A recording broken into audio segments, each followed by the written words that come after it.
전쟁에 대한 기록입니다. 오늘은 정당한 싸움이라는 제목으로 좀 특별한 말씀을 전하겠습니다.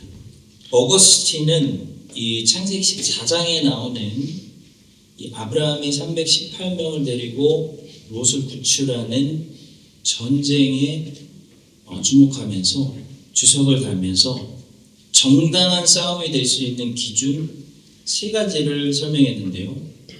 이것을 우리가 왜 알 필요가 있냐면 우리는 지금도 세상의 전쟁을 목격하고 있기 때문이고요. 그래서 판단해야 되고요. 이것이 정당한 싸움인가. 또 하나는 그리스도인은 누구냐. 항상 영적 전쟁을 싸우고 있는 그리스도의 군사로서 세상에 살고 있기 때문입니다. 자, 따라서 아브라함이 318명을 데리고 전쟁터로 들어가서 롯을 구출했던 그 이야기는 다른 사람의 이야기가 아니라 예수 그리스도께서 우리를 데리고 전쟁터로 들어가서 영혼을 구출하는 구원하시는 우리들의 이야기로 적용할 수가 있습니다. 또한 바로 우리 눈앞에서 여러 가지 전쟁들이 일어나고 있기 때문에 우리가 전쟁을 보면서 바른 판단들을 그리스도인들이 행하려면 반드시 성경을 통해서 바른 전쟁관을 가질 필요가 있습니다. 그래서 항상 기독교 역사가 말해주듯이 그리스도인들이 결정을 해야 될 때가 옵니다. 전쟁을 싸울 것이냐 아니면 참여하지 않을 것이냐. 바른 판단을 하려면 성경을 통해서 전쟁을 바라보는 해석하는 바른 전쟁관을 가지고 있어야 됩니다. 제세례파라는 이단은 전쟁 자체를 거부하고 군입대 자체를 거부했어요. 이단이에요. 군대도 안 갔습니다. 그리스도인은 전쟁에 참여해야 될 땐 참여해서 많은 영혼들을 구출하고 더 많은 사상자들의 가능성을 목숨을 지키고 많은 소중한 것들을 지켜낸 우리 기독교는 거룩한 역사를 가지고 있습니다. 그러니까 정당한 싸움도 있습니다. 존 버년이 책을 쓴 것처럼 거룩한 전쟁이라는 것이 있습니다. 그렇다면 전쟁을 비겁한 전쟁으로 만들지 않고 마귀의 역사로 만들지 않고 오히려 하나님의 전쟁으로 만들고 정당한 전쟁으로 만드는 그 기준은 무엇일까요? 첫 번째로 바른 동기와 목적으로 전쟁하는 것입니다. 제일 중요합니다. 어거스틴은 이것이 정당한 전쟁인지 판단할 수 있는 첫 번째 기준으로 동기에 대한 성찰을 꼬집었습니다. 정당화될 수 없는 전쟁의 동기들은 어떤 것들이 있을까요? 이기심 때문에 싸운다든지, 욕심 때문에 싸운다든지, 복수심 때문에 싸우는 것들이 있습니다. 이기심. 2차 세계대전을 일으킨 일본과 독일의 전쟁은 이기심이 일으킨 전쟁이었어요. 그들밖에 모르는 이기심이 민족주의를 강하게 일으켰고, 민족주의가 다른 민족 말살과 혐오를 불러일으켰고, 민족주의가 발전해서 제국주의로 발전한 것이 2차 세계대전이었어요. 일본만 잘 살면 되고 독일인은 우월한 민족이다 라는 생각 때문에 전쟁이 일어났습니다. 나치가 얼마나 독일인이 우월한 민족이라고 생각했는지 2차 대전 때 히틀러가 했던 실제 있었던 프로젝트 중에 하나가 독일인들의 우월한 종자, 그 인구를 늘리기 위해서 아기 공장을 세워서 아기를 많이 낳게 하는 그런 프로젝트도 진행했습니다. 그리고 유대인들은 세상의 찌꺼기 같은 존재로 봤기 때문에 유대인들은 말살시켜야 된다. 그런 생각이 홀로코스트를 일으켰습니다. 우리의 역사입니다. 일본과 독일의 전쟁은 이기심이 일으킨 전쟁의 대표, 근대 역사의 전쟁의 대표라고 할 수 있습니다. 또 욕심 때문에 전쟁이 일어나는 경우도 많죠. 대표적인 것이 중세시대의 로마 카톨릭의 십자군 전쟁입니다. 이 십자군 전쟁은 100% 욕심과 야망 때문에 일어난 전쟁입니다. 근데 누가, 특히 종교 지도자가 어떻게 우리 욕심을 채우기 위해서, 우리 야망을 채우기 위해서 전쟁합시다 라고 할 수 있겠어요? 못하죠. 그렇게 전쟁할 수 있는 나라는 없습니다, 사실. 전쟁을 일으키려면 항상 생각보다 명분이 필요합니다. 그래서 전쟁을 원하는 지도자들은 항상 명분을 만들거나 찾죠. 사실은 자기들의 욕심과 야망을 채우기 위해서 전쟁을 하는 건데, 명분을 찾아서 겉으로는 다른 이유 때문에 전쟁을 한다라고 국민들을 설득시킵니다.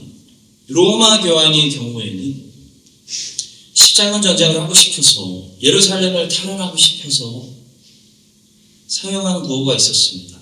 유명합니다. 바로 하나님의 뜻이다. 데오스 불투, 하나님의 뜻, 하나님의 뜻이다 라는 구호였어요. 그때는 그것이 먹히는 시대였습니다. 지상 대리자로 예수님의 자리에 앉아있는 교회의 머리, 로마 교황이 이것이 하나님의 뜻이라는데요. 하나님의 뜻이다 선포하면 중세시대에 온 유럽 사람들 그 말을 믿었습니다. 그래서 십자군 전쟁이 일어났습니다. 결과는 참혹했습니다. 가다가 죽은 사람도 많습니다. 십자군 전쟁은 대표적인 인간의 욕심과 야망이 일으킨 전쟁입니다. 또 복수심 때문에 싸우는 전쟁도 있습니다. 꼭 전쟁을 선택하지 않아도 되는 상황이었는데, 전쟁을 피할 수도 있는 상황이었는데도 전쟁이 벌어지는 경우가 있습니다. 왜냐하면 마음에 증오와 미움이 있기 때문입니다. 복수심 때문에 싸우는 것입니다. 이런 전쟁은 굉장히 위험한 결과를 가지고 올 수 있습니다. 왜냐하면 이런 사람들은 자기들이 같이 망해도 별로 개의치 않기 때문입니다. 상대방에게 타격을 줄 수만 있다면 내 인생이 망하고 내 나라가 망하고 내 자식들이 다 망해도 상관없다. 이런 무서운 생각으로 전쟁을 하기 때문이에요. 저는 이런 복수심 때문에 싸우는 전쟁이 가장 무섭다고 생각합니다. 왜냐하면 이런 전쟁은 둘 다 초토화될 때까지 끝나지 않기 때문입니다. 저는 사람을 제일 망가뜨릴 수 있는 것은 욕심도 아니고 이기심도 아니고 복수심이라고 생각합니다. 미움입니다. 증오입니다. 누구를 미워하는 것입니다. 누군가를 마음으로 미워하고 있다는 것은 그만큼 무서운 거예요. 욕심과 이기심은 적어도 어디까지 선을 지키냐면, 적어도 나를 망가뜨리면서까지 욕심과 이기심의 욕구를 채우려고 하는 사람은 없어요. 내가 망가지기 시작하면 멈추죠. 근데 복수심은 미움이기 때문에 나를 완전히 망가뜨리면서까지도 상대방과 싸울 수 있기 때문에 이게 가장 무서운 전쟁이고, 그것은 자폭 전쟁입니다. 9.11 테러를 일으킨 알카에다가 여기에 속하고, 이스라엘에게 타격을 줄 수만 있다면 팔레스타인이 초토화가 돼도 상관없다. 국민들을 방패막이로 삼아서 끝까지 같이 죽자 라는 하마스가 여기에 속합니다. 성도 여러분, 우리 안에 이런 이기심과 욕심과 복수심이 존재하지 않는지 우리는 늘 점검해야 돼요. 이기심과 욕심과 복수심이 조금이라도 동기가 되어서 열심히 공부해서 1등하고 열심히 일해서 성공하고 열심히 사역하고 봉사한다면 그것은 정당한 전쟁이 아니기 때문에 영혼을 살리는 예수 그리스도의 일이 될 수가 없습니다. 아브라함은 정당한 전쟁을 싸운 멋진 사람입니다. 아브라함의 전쟁이 정당한 전쟁이 될 수 있었던 것은 첫 번째로 동기가 의로운 동기였기 때문입니다. 아브라함은 자기 명예나 이기심, 자기의 힘 자랑하려고 아니면 스스로 자기의 존재 확인 때문에 전쟁한 거 아니었어요. 다윗이 인구조사했을 때 그게 왜 그렇게 혼날 만한 일이었냐? 자기 존재 확인하고 싶었던 거예요. 내가 얼마나 대단한 사람인가? 내 힘이 어느 정도인가? 이기심. 하나님 보실 때 전쟁한 거랑 똑같은 거예요. 아브라함은 자기 존재 확인하려고 열심히 봉사한 사람이 아니에요. 아, 내가 이 정도 사람이지. 아브라함은 욕심, 땅과 전리품을 차지하기 위해서 욕심 때문에 전쟁한 것도 아니에요. 아브라함은 더더욱 복수심 때문에 저 이방 왕들 그냥 전멸할 때까지 미움 때문에 죽이려고 전쟁하지 않았어요. 소돔 사람들 구출하고 전쟁이 끝났어요. 전쟁의 범위를 정확히 알고 있었어요. 목적이 저기 전멸이 아니에요. 아브라함의 전쟁은 롯의 생명을 구출하는 전쟁이에요. 소중한 잃어버린 것들을 지키는 전쟁이었어요. 이게 멋진 거룩한 전쟁이에요. 여러분과 저도 그런 아브라함을 따랐던 318명의 병사처럼 예수님을 따르라고 부르심을 받았습니다. 내 명예나 내 인기나 내 힘 자랑이나 내 존재 확인 때문에 열심히 봉사하면 안 돼요. 다 이기심의 동기예요. 또 내 욕심과 야망을 채우기 위해서 열심히 사역하면 안 돼요. 또 복수심과 미움에서 나오는 어떤 반사적인 열심 때문에 헌신하면 큰일 나요. 영혼을 살리지 못하고 죽이게 돼요. 언제나 산상수훈의 가르침처럼 우리의 동기가 중요합니다. 바른 동기와 목적을 가지고 예수 그리스도를 따라서 하나님의 의로운 전쟁, 거룩한 전쟁, 지키고 구출하고 구원하는 전쟁, 사람을 구출하고 영혼을 살리는 그런 영적 전쟁에 계속해서 우리 성도님들 잘 동참하시기를 예수님의 이름으로 축복합니다. 두 번째는 결과에 대한 전망이 꼭 있어야 됩니다. 어거스틴은 의로운 전쟁, 정당한 전쟁은 항상 무엇을 가질 수밖에 없냐면 결과에 대한 전망이 있어야 된다고 말했어요. 결과에 대한 전망이란 이런 거예요. 전쟁을 시작하기 전에 반드시 심사숙고한다는 거예요. 절대로 충동적으로 시작하지 않는다. 때렸어? 같이 때리지 않는다. 절대로. 예수님이 뭐라고 하세요? 왼뺨을 맞으면 일단 오른밤 내어주라고 하셨잖아요. 충분히 계산을 한다는 거예요. 전쟁을 해야 되는가? 우리가 이 전쟁을 뛰어들면 다른 방법은 없는가? 만약에 다른 방법이 없어서 이 전쟁을 우리가 뛰어들 수밖에 없다면 이 전쟁이 어떤 결과를 초래하고 가져올 것입니까? 충분한 계산이 있다는 것입니다. 쉽게 말하면 정당한 전쟁은 절대로 무모한 전쟁이 아니라 우크라이나 전쟁 이야기를 좀 하겠습니다. 저는 러시아의 그 푸틴 대통령 안에 분명히 욕심과 야망이 발동했다고 생각합니다. 그러니까 러시아 쪽에서는 이번 전쟁이 욕심과 야망이 일으킨 전쟁이라고 생각을 하는데요. 저는 우크라이나 쪽에서는 이번 전쟁이 굉장히 무모한 전쟁이라고 생각을 합니다. 제가 무모하다고 말하는 의미는 이런 의미예요. 피할 수 있었는데 피할 수 있었다. 피할 수 있었는데 피하지 못했고 무모하게 전쟁에 빨려 들어갔다는 거예요.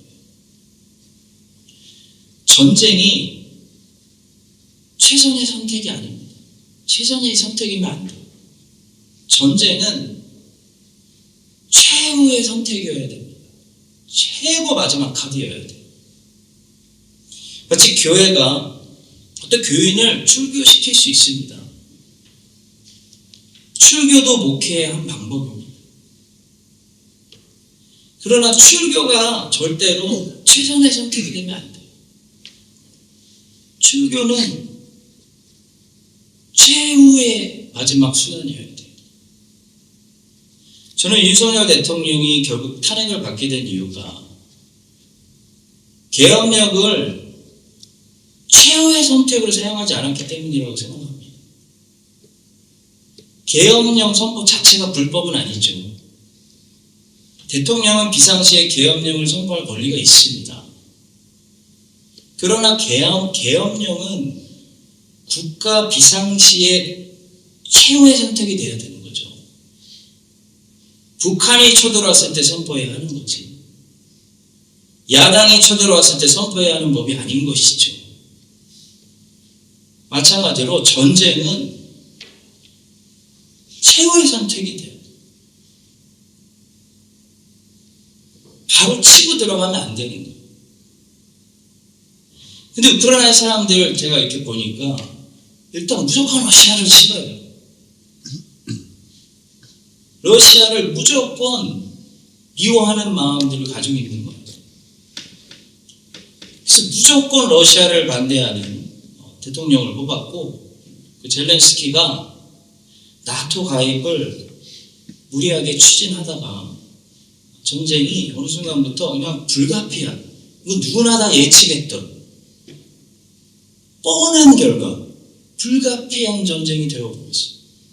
여러분, 러시아 입장에서는 그렇대요. 우크라이나가 바로 코앞에 있는 나라. 우크라이나가 나토 가입하면 전쟁 안 할 수가 없는 거예요. 100% 일어나는 불가피한 일이에요. 그리고 우크라이나 지도자들은 이거 전쟁이 100% 일어나는 불가피한 일인 거 알면서도, 뻔한 결과를 알면서도 그렇게 했어야 하는가? 그렇게 해서 결국 우크라이나가 전쟁해서 맞짱 떠서 얻고 있는 결과가 뭔가? 얼마나 참혹합니까? 무엇을 얻었습니까? 초토화됐습니다. 전쟁 계속하면 러시아가 다 전멸하고 사라집니까? 끝까지 뭐 핵전쟁 갈 겁니까? 그래서 같이 사라지자는 거예요? 이미 늦었죠. 이러지도 못하고 저러지도 못하고. 다른 방법으로 전쟁이 일어나기 전에 전쟁을 피하면서 일단 국민들의 삶을 지키고 나라를 부강하게 만들어 평화를 지키는 선택을 하는 것이 지도자들의 책임이 아닐까요? 저는 그렇게 생각합니다. 저는 우리 그리스도인들이 요즘 배울 교훈이 많다고 생각해요. 성도 여러분, 그리스도인은요, 무모하면 안 돼요. 무모한 전쟁은 반드시 초토화시킵니다. 다 무너뜨리는 거예요. 우크라이나는 지금 초토화되었습니다. 국민들의 삶은 완전히 다 망가졌습니다. 우리나라 6.25 전쟁처럼 전쟁을 피할 수 없다면 뭐 어쩔 수 없이 전쟁을 해야 하지만 전쟁을 피할 수 있었다면 전쟁을 피해야 돼요. 모든 전쟁과 모든 살인은, 전쟁 중에 일어나는 모든 일들은 어쨌든 평화보다 좋지 않은 것이기 때문에 아무리 정당화시켜도 비판을 피할 수가 없습니다. 그래서 더더욱 신중하고 계산하고 생각하고 기도해야지 무모하게 싸우면 안 되고 충동적으로 절대로 결정하면 안 됩니다. 특히 미움 감정 때문에, 복수심 때문에 싸우면요, 서로 작곡하고 무조건 같이 초토화되는 일밖에 다른 결과가 일어날 가능성이 없어요. 미워하고 있으면 망하는 거예요.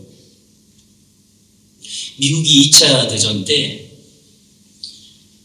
히로시마 나가사키에 원자폭탄을 떨어뜨렸잖아요.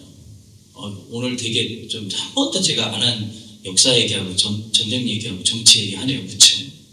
잘 들어주세요.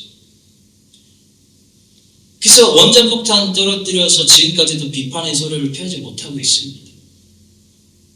그러나 그들은 결정을 내려야 하는 어느 시점에 왔고요. 그 결정하는 과정 속에서 한 가지 우리가 미국을 절대로 비판할 수 없는 게 있어요. 그것은 미국은 절대로 충동적으로 그런 결정을 내릴 게 아니라는 거예요. 미국은 그 결정이 옳았다는 건 아닙니다. 근데 미국은 적어도 신중하게 결정했어요. 당시 일본은 이미 패전하고 있었습니다. 근데 일본은 끝까지 항복을 하지 않았습니다. 미국이 얻으려고 했던 것은 승리가 아니라 항복이었어요. 일본은 이미 완전히 패전했는데도 끝까지 항복하지 않고 있었습니다. 미국이 도쿄를 공습해서 불바다를 만들었을 때 삼각형 모양으로 비행기들이 공격했대요. 이 말은 이미 폭탄이 떨어진 지역에 또 폭탄을 떨어뜨림으로써 폭탄이 놓친 자리가 없도록 완벽하게 폭격하는 방법이에요. 사실 도쿄는 끝났어요. 불바다 됐어요. 일본은 전투기 파일럿들 다 잃었습니다. 그래서 나중에는 훈련이 안 된 청소년들 끌어다가 급하게 전투기에 파일럿으로 태웠고 그들에게 다시 일본 땅으로 돌아올 기름도 넣어주지 않았고 그들이 탈출하지 못하도록 조종사들의 손을 조종기 핸들에 꽁꽁 묶었습니다. 그리고 미국 항공모함으로 돌진하게 했습니다. 이미 패전했는데 훈련이 안 된 이 청소년 비행사들이 어떻게 했겠어요? 대부분이 항공모함까지 도착하지도 못하고 중간에 바다에 떨어져 죽는 그런 사고들이 일어났대요. 일본은 그 무고한 청소년들에게 일본 천황을 위해서, 대일본 제국을 위해서 그렇게 희생하도록 세뇌시킨 거예요. 미국은 일본이 항복하지 않을 거라는 심각한 상황을 느꼈습니다. 이대로 전쟁이 길어지면 얘네들은 여자하고 아이들까지 끌고 나오겠구나. 수많은 사상자들이 발생할 것이고 미국 쪽에서도 수많은 사상자들이 발생할 것을 계산했습니다. 미국 군인들이 얼마나 죽는지 계산했습니다. 그리고 욕먹더라도 최종 결정을 내렸습니다. 그래서 히로시마에 원자폭탄을 떨어뜨렸어요. 복수하기 위해서가 아니었어요. 이 끔찍한 전쟁을 끝내기 위해서였어요. 히로시마에 원자폭탄이 떨어졌죠. 미국도 놀랐어요. 도시가 사라졌어요. 그런데도 일본은 항복하지 않았습니다. 그래서 미국은 또 하나의 원자폭탄을 비행기에 실었습니다. 원래는 나가사키가 아니었대요. 목표물이. 날씨가 안 좋아서. 다른 목표지를 찾았고 나가사키에 두 번째 원자폭탄을 떨어뜨렸어요. 도시가 사라졌어요. 일본이 바로 항복했어요. 태평양 전쟁이 끝났어요. 아시아에 다시 평화가 찾아왔어요. 성도 여러분, 제가 선교지 가서 확실하게 배운 거 한 가지가 있어요. 바로 전도도 보니까 절대로 무모하게 하지 않는다는 사실. 무모하게 전도하다가 모든 것을 망치기 때문이에요. 예수님은 돼지에게 진주를 던지며 돼지가 진주를 고마워하는 것이 아니라 고맙습니다. 고마워하는 것이 아니라 진주의 가치를 알아보지 못하기 때문에 우리 진주를 짓밟는다고 말씀하시면서 그렇게 무지하고 무모하면 안 된다라고 말씀하셨어요. 저는 우리 한국 기독교가 때로는 무모해서 돼지가 예수 그리스도의 영광스러운 복음을 발로 마음껏 밟도록 돼지에게 진주를 던지는 잘못을 많이 하고 있다고 생각합니다. 저는 선교지에 가서 무슬림 사람들에게, 힌두 사람들에게 정말 예민하게, 그렇게 예민할 수가 있어요. 정말 철저하게 점검하시면서 정말 조심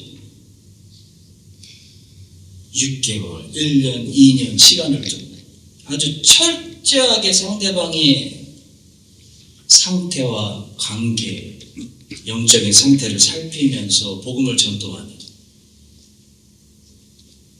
그 지혜, 그 철저한 계산, 그렇게 영적 싸움을 싸우는 우리 선교사님들을 보면서 정말 많은 생각을 했고 많은 것을 배웠습니다. 그리고 사도 바울을 보니까요, 사도 바울은 담대하게 복음을 전한 거지 무모하게 복음을 전도하지 않았어요. 사도 바울이 얼마나 예민한 사람인지, 사도 바울이 굉장히 까다롭고 예민한 사람이에요. 눈치 백단인 사람이에요. 아주 스마트하게 담대하게 복음을 전한 거지 무모하게 복음을 전한 게 아니라, 무식하게 복음을 전한 게 아니라 아주 스마트하게 복음을 전했구나 라는 사실을 발견했어요. 사도 바울은 눈치가 100단이 넘는 사람이에요. 엄청 예민한 사람이에요. 유대인들이 어떻게 생각할지 벌써 알아요. 이 로마 왕들이 어떻게 받아들일지 알고 있어요. 어떤 말로 찔러야 될지 알고 어떤 말을 피해야 될지 아주 예민한 사람이에요. 헬라인들이 이 얘기 들으면 어떻게 느낄지, 뭐가 어디서 막힐지 그들 머리 꼭대기에 있어요. 아주 예민하고 아주 예리하게 그렇게 복음을 전했어요. 절대로 사도 바울은 무모하게 아무것도 모르고 고린도에 가서 고린도 사람들에게 돼지에게 진주를 던지는 방식으로 전하지 않아요. 사도 바울은 고린도에 가서 뭐 했어요? 1년 6개월 동안 텐트 치면서 돈 벌었잖아요. 그 사람들이 성향을 아는 거예요. 피해 안 주려고. 성도 여러분, 아브라함의 전쟁도요, 무모한 전쟁이 아니었어요. 아브라함의 전쟁은 보니까 전략을 가지고 있는 전쟁이었어요. 전도는 믿음만 필요한 것이 아니고 전략도 필요합니다. 무모한 전쟁은 반드시 피눈물 흘리는 결과를 가져옵니다. 우리는 결정해야 되는 순간이 있어요. 선택해야 되는 어려운 순간들이 있습니다. 루즈벨트 대통령은 죽었고 부통령이었던 트루만 대통령은 결정을 내리고 선택을 해야 돼요. 우리는 지혜로운 결정과 선택으로 실수하지 말아야 돼요. 실수하면 나중에 평생 후회하는 거예요. 왜냐하면 전쟁터에서의 실수는요, 그냥 용서해주기에는 그 대가를 너무 크게 치러야 돼요. 실수하면 안 돼요. 우리는 최대한 평화를 선택해야 됩니다. 전쟁은 최선의 방법이 아니라 최후의 방법이 돼야 됩니다. 우리는 가능한 한 모든 사람들이 다치지 않도록 해야 됩니다. 처음부터 원자폭탄 꺼내면 안 돼요. 요즘은 세상에 처음부터 원자폭탄 치고 나가는 사람들이 너무 많은 것 같아요. 좀 너무 무서운 사람들. 우리 애들이 잘못 배울까봐 너무 걱정돼요. 우리는 그리스도인들은 가능한 한 모든 사람들이 다치지 않도록 지켜주는 선택을 해야 됩니다. 지금처럼 지도자들이 미움의 감정, 복수의 감정으로 무모한 선택들을 하고 성급한 결정을 하는 때가 못 본 것 같아요. 다음 세대들 배울까봐 걱정입니다. 저는. 여러분, 세상은 점점 더 굉장히 무모하게 가고 있는 것 같습니다. 제 판단은. 무모하게 간다는 것은 굉장히 위험하게 가고 있다는 말입니다. 한마디로 처음부터 핵 꺼내놓고 얘기하는 거예요. 하나님의 백성들이 이런 세상일수록 주님의 말씀 기억하며 비둘기같이 순결하면서 반드시 맨같이 지혜로워야 됩니다. 기도를 많이 해야 됩니다. 생각을 많이 해야 됩니다. 여러분과 제가 무모한 사람들이 되지 않았으면 좋겠습니다. 특히 성급한 사람들이 되면 안 돼요. 이 무모하고 성급한 세상 속에서 이 말세에 하나님이 우리에게 지혜와 명철을 주셔서 지켜주셔서 항상 우리가 살고 있는 요 소사이티와 요 공동체, 내 이웃 교회 여기에 핵전쟁이 터지지 않도록, 누가 원자폭탄 터뜨리는 막 이런 다 상처받고 다치는 이런 일들이 터지지 않도록 항상 평화를 지키고 영혼을 구원하고 사람 죽이는 게 아니라 사람 지켜내고 살려내는 그런 지혜와 명철이 넘치는 건강한 사람들이 되시기를 예수님의 이름으로 축복합니다. 자, 마지막 세 번째로 정당한 전쟁의 목표는 철저하게 평화라는 사실입니다. 싸움을 할 수 있어요. 그리스도인은 전쟁을 할 수가 있습니다. 근데 싸움의 목적은 싸움이 아닙니다.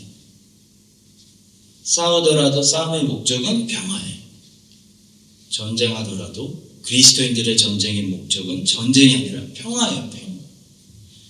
그리스도인들이 영적인 전쟁을 싸우는 것도 하나님 말씀을 보니까 뭡니까? 평화를 위해서요. 하나님을 대적하여 하나님께 영적으로 반역하고 있는 그 반역을 제압하고 복음을 통해 하나님과 화평케 평화를 오게 하기 위함이죠. 죄는 하나님과 싸우게 만드는 반역입니다. 반면에 복음은 반대로 하나님과 화목하게 만든 평화를 가져오는 영적인 무기가 복음이에요. 그래서 우리는 복음으로 싸우는 거죠. 칼 들고 베드로처럼 혈과 육으로 싸우는 게 아니죠. 그래서 에베소서는 복음을 뭐라고 얘기하냐면 평화의 복음이다 라고 말하고, 고린도서는 우리의 직분을 화목하게 하는 직분이라고 말하고, 마태복음은 화평케 하는 자, 하나님의 아들이다, 우리다라는 거예요. 우리 정체성이 피스메이킹이라는 거예요. 피스메이커. 성도 여러분, 죄 문제를 예수님의 보혈로 해결하지 않은 사람은 겉으로 아무리 나이스하고 친절해도 영적으로는 어떤 상태에 있는 사람이 하나님과 전쟁하고 있는 사람이에요. 반역의 전쟁. 아직 항복을 안 한 거예요. 일본처럼. 했는데 항복을 안 하고 있는 사람이에요. 끝까지 싸우는 거죠. 죄의 문제를 복음으로 해결해야 진정한 그때부터 평화를 누리게 됩니다.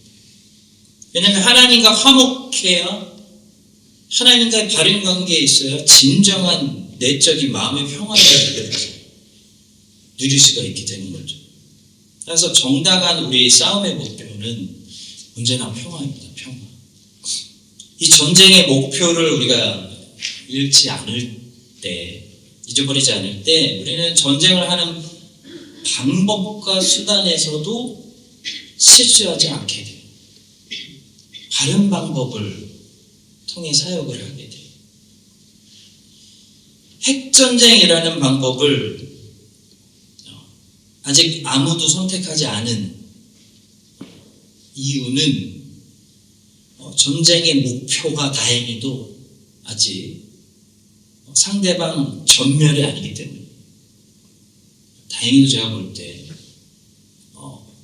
히틀러 같은 사람은 없어요. 상대방 전멸이 전쟁의 목적인 대통령들은 제가 볼 때 없어요. 그래서 핵전쟁이 아니고,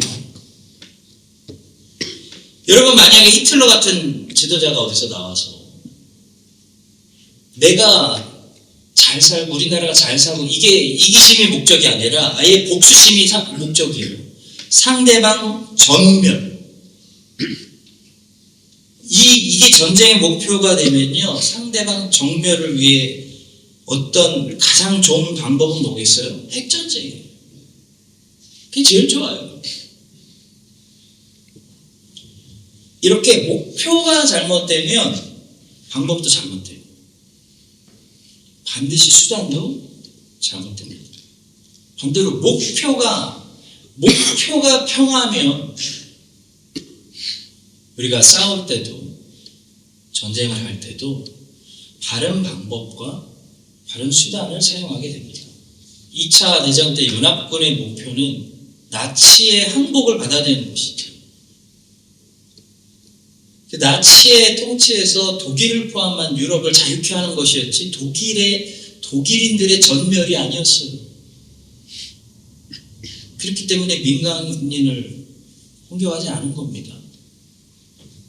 그러나 목표가 잘못돼서 독일 사람들을 향한 복수심이나 독일 전멸이 목표가 돼버리면 더 잔인한 무기들을 썼겠죠. 미국이 왜 안 썼겠어요, 여러분? 더 잔인한 전략도 썼겠죠. 그냥 전멸 이런 거 했겠죠. 왜 안 했겠어요? 목표가 그게 아니었기 때문이에요. 목표가 나치와 히틀러의 항복이었기 때문이에요. 성도 여러분, 우리가 평화라는 목표를 늘 성경을 통해 이걸 읽지 않을 때 우리는 목회를 하든지 사역을 하시든지 누구를 도와주든지 나가서 전도를 하든지 선교를 하든지 무엇을 하든지 우리의 목표에 맞게 바른 방법을 써서 아름다운 수단으로 할 수 있게 됩니다. 우리의 모든 목표가 만약에 상대방 혼내주기, 상대방에게 복수하기, 이 싸움에서 모두 양쪽이 출토화될지라도 무조건 내가 승리하기, 무슬림 전멸하고 무조건 기독교 승리하기, 이런 잘못된 목표를 가지고 있으면요, 이게 목표가 되어버리면 그 다음부터 우리는 반드시 이상한 수단과 잘못된 방법을 쓰게 돼요. 그리스도인의 모습 다 잃어버리고 예수님의 모습 다 잃어버리고 완전히 망가진 사람이 되는 거예요. 완전히 망가진. 이 십자군 전쟁이죠.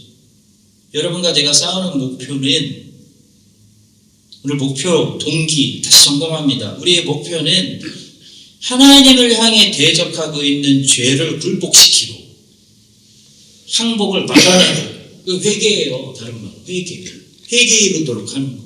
죄인이 항복을 받아내고 하나님과 다시 합평하게 만들고, 그래서 영혼이 다시 평강을 누리게 만들고, 그래서 모든 사람들과도 합평하고 다시 이 땅에 우리 교회, 우리 관계 속에 평화가 오게 만드는 것이 우리의 목표입니다.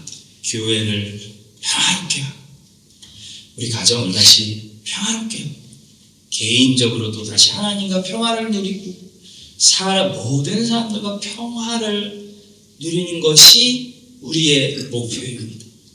이 목표에서 벗어났다면 회개해야 되고 이 목표를 가지고 있을 때 우리는 모든 사역의 방법을 다른 방법과 수단으로 목표에 맞춰서 선택할 것입니다. 여러분과 저의 모든 크라이스트 찬양 장로교회의 모든 디시전 메이킹, 결정과 선택이 하나님이 우리 모두에게 내려주시기 원하는 예수님 안에 있는 이 피스, 이 평화, 이 화평에 우리 모든 교회 결정들이 세팅되게 하여 주시기를 예수님의 이름으로 축원합니다.